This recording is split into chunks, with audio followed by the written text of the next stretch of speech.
É, Primeiro eu vou falar sobre o sensor capacitivo não faceado 12 milímetros, PNP/NA, 3 fios range 4 milímetros. A função de saída é NA-PNP. Tensão de alimentação é corrente contínua e corrente alternada. Aí tem de 90 a 250 volts de corrente alternada e 6 a 36 volts de corrente contínua. O range, que eu já falei, é de 4 milímetros. Grau de proteção IP67. Temperatura de operação menos 25 graus mais 75 graus. Temperatura de armazenamento menos 30 graus mais 80 graus Celsius. Resistência de isolação vai de 50 metros ohms. Material do corpo, latão niquelado. Indicadores, LEDs indicadores de alimentação e operação. Tipo de rosca, milimétrica, no caso é M12. Corrente máxima de saída resistiva 200 mA. Consumo máximo 15 mA. Tensão residual é menor que 3 volts. Proteção de inversão de polaridade é incluso. Preço: R$ 101,20, R$ 101. Quantidade: 3. Eu vou falar também sobre o sensor fotoelétrico NPN M18 óptico sinal no retroreflexivo. Marca: DIAN-QI. Número do modelo: E3F-R2N12. Uso: ele é usado na sensor de posição. Teoria: sensor óptico. Saída: NPN mais NO barra NA, contato aberto. Nome: sensor fotoelétrico retroreflexivo NPN NO barra NA. Método de detecção é retroreflexivo. Detecção de alvo: objetos opacos. Faixa de detecção é de 2 metros, mais ou menos 10%. Tamanho: M18, 18 milímetros. Consumo de corrente é menor que 20 mA. Tensão de alimentação vai de 6 a 36 volts. Saída de controle é menos de 300 mA. Estrutura de proteção IP67. Preço R$ 120,60. Quantidade 2. Motoeira soprando pulso iluminado 220 NA. Normas: IEC 60947-1, IEC 60947-5-1. Tensão de isolamento. A corrente alternada 400 volts, 50 a 60 Hz. Corrente térmica convencional, ITH 10. Durabilidade mecânica do botão pulsador, 1 milhão de operações. Durabilidade elétrica, 500 operações. Parâmetro técnico da lâmpada LED. Luminosidade 60 dc metros quadrados. Durabilidade, trabalho contínuo, 10.000 horas. Cor vermelha. Preço R$ 31,99. Quantidade 2. Motor elétrico 1 cavalo de potência. Diâmetro do eixo 3/4. Largura da chaveta 3,16 avos. Tensão 220, 380 volts. Rotação 1730 RPM. Número de polos 4. Tipo de carcaça EP21. Peso 20 kg. Elétrico WEG Trifásico. Preço 625. Quantidade 3. Foi construída para ser utilizada em demonstrar os processos de produção, onde o programador consegue estipular quais são as entradas, podendo ser botões, válvulas, solenoides, etc., e quais serão as suas saídas. Pelo lado ser um tipo de linguagem gráfica, é de fácil entendimento cada sequência de acontecimentos que levarão ao acionamento da saída e quais são os, entre aspas, acionadores que são capazes de fazer com que aquela ação aconteça. Então, isso facilita a comunicação entre o programador e o CLP, e ainda é possível que o programador faça simulações para ter certeza se o processo está ocorrendo bem e se é necessário fazer alterações na programação. No ladder, na sua primeira linha, foi feita a sequência para gerar a memória de funcionamento. Nela tem start em paralelo com uma entrada para representar a memória de funcionamento. E como se fosse não, é um tipo de selo. Em seguida tem a entrada de emergência, que representa o botão de emergência, e a entrada stop, que representa o botão stop. Na segunda linha temos memória de funcionamento, que vai fazer com que essa linha seja acionada igual todas as outras.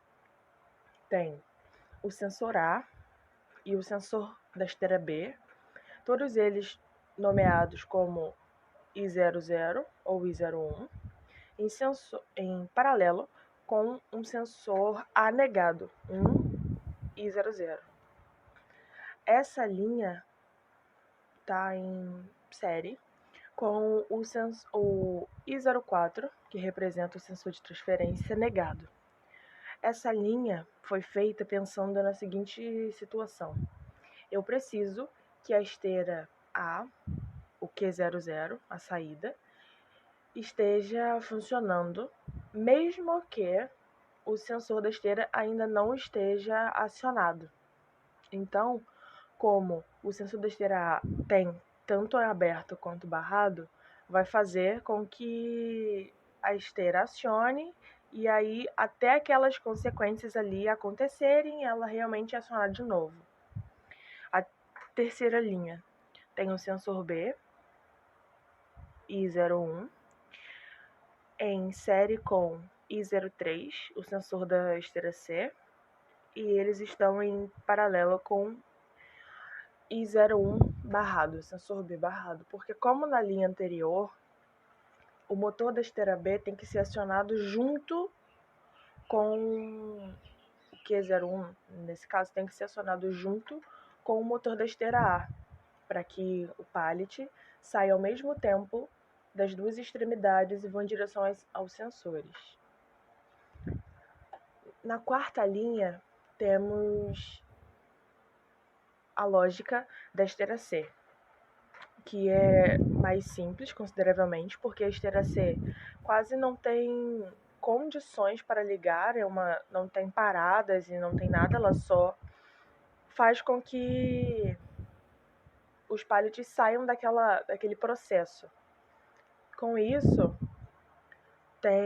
temos em paralelo as entradas I03 e I02, que são o sensor da esteira C, um sensor que está na porta da esteira C, e o sensor de transferência 1, um sensor que fica antes do sensor C.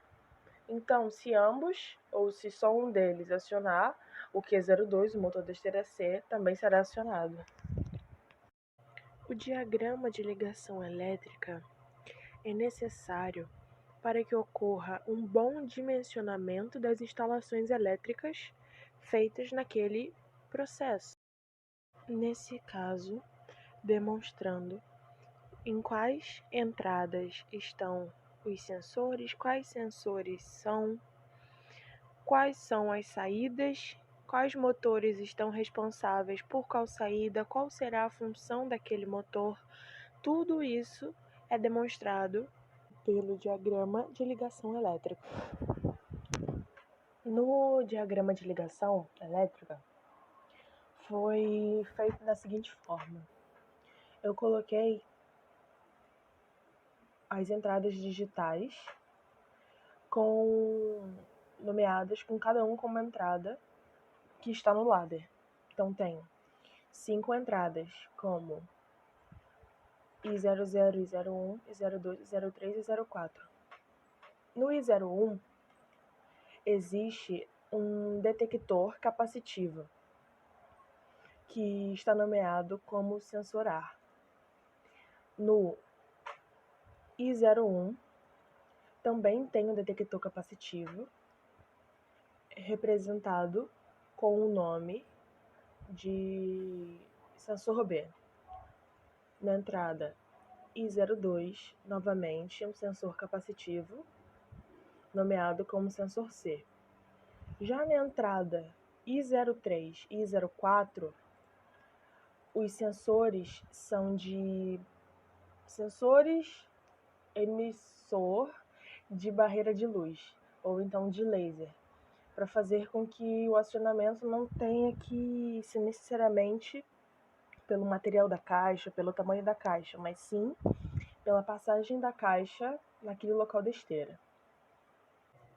O Programa para Controle de Processos Sequenciais, também conhecido como Graph7, tem como função principal representar graficamente e traduzir a evolução de um ciclo automático. Nesse Graph7 em específico, trata a evolução das 3 esteiras em um ciclo automático, identificando quais são as condições para que ocorra o acionamento dessas esteiras. Também tem a função de demonstrar quais serão as ordens que aquele processo vai seguir para ser concluído e assim voltar ao início. O Graph7 tem 2 partes. A primeira, que é a parte do Graph7 da memória de funcionamento. Exemplo, é uma forma de explicar como a memória de funcionamento vai funcionar. Beleza. Assim que ela é determinada como etapa 1, passamos ela como transição entre o momento zero, o momento da partida, e a etapa 1. Como a memória de funcionamento ela vai fazer com que todo o processo seja energizado, acionado, etc., na etapa 1, ela aciona Q00 e Q01.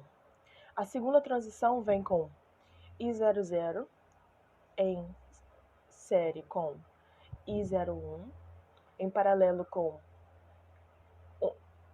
I00 negado, em série com negado I04.